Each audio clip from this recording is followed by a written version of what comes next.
Everyone, this is Priyanka. आज मैं आपको वोकेबलरीज के बारे में बताऊंगी। वोकेबलरी जिसको हिंदी में शब्दकोश कहते हैं, वोकेबलरी हमारे लैंग्वेज में कम्युनिकेशन स्किल में कैसे हेल्पफुल है और उसके क्या बेनिफिट्स हैं वो मैं आपको बताऊंगी। डिक्शनरी जब आप यूज़ करते हैं तो उसमें आप देखते होंगे ए से लेकर जेड तक में जो कुछ वर्ड्स होते हैं उसको आप जैसे अगर आपको कोई मीनिंग किसी वर्ड का ढूंढना होता है तो आप वैसे ही डिक्शनरी ओपन करते हैं और आप उसमें अल्फ़ाबेट के थ्रू आप उसमें हिंदी में मीनिंग ढूंढते हैं।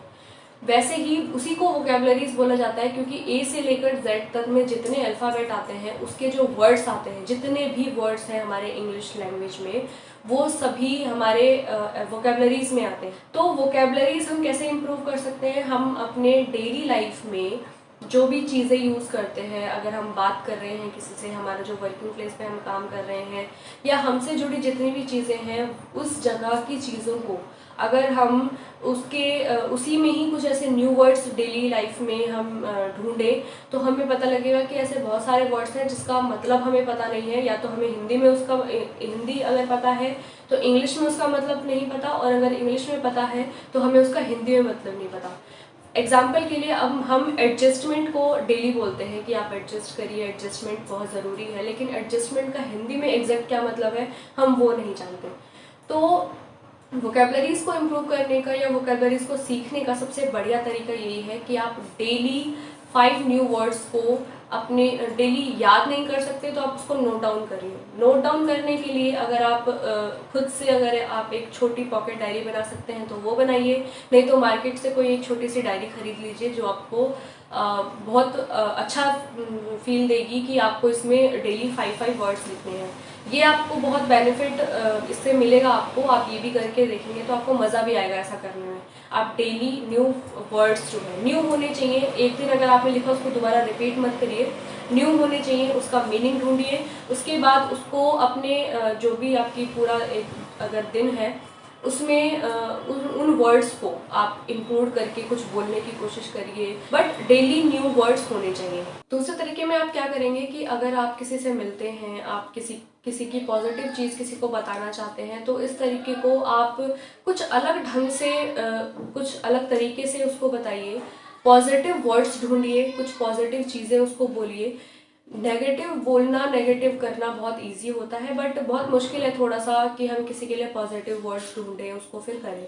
तो अगर आप इस तरीके से किसी को अप्रिशिएट करते हैं तो उसको तो अच्छा लगेगा ही लगेगा, आपको भी बहुत अच्छा लगेगा क्योंकि आप खुद से मोटिवेट हो जाएंगे कि आपने कुछ अच्छा किया है।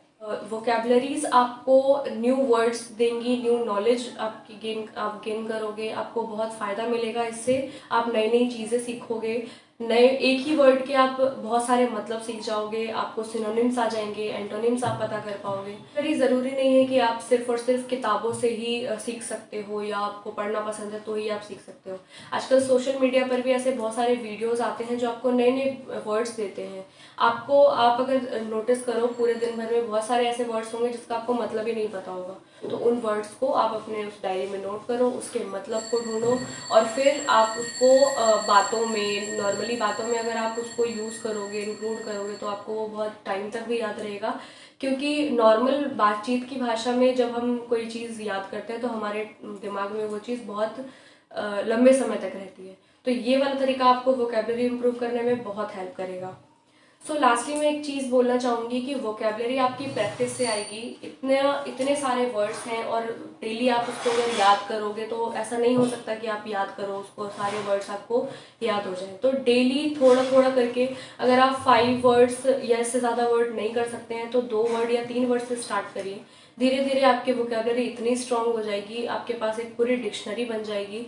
और सबसे अच्छी बात ये होगी कि उन डिक्शनरी जो वर्ड्स हैं उसमें से आपको बहुत सारे वर्ड्स जो हैं वो कुछ सेम मीनिंग वाले भी मिल जाएंगे और उनमें कुछ ऐसे वर्ड्स भी होंगे जो आपको याद भी हो जाएंगे। और वोकेबलरी जब तक वो पूरी डिक्शनरी बनेगी तब तक में तो आपकी जो इंग्लिश है, कम्युनिकेशन है, वो बहुत अच्छी हो चुकी होगी।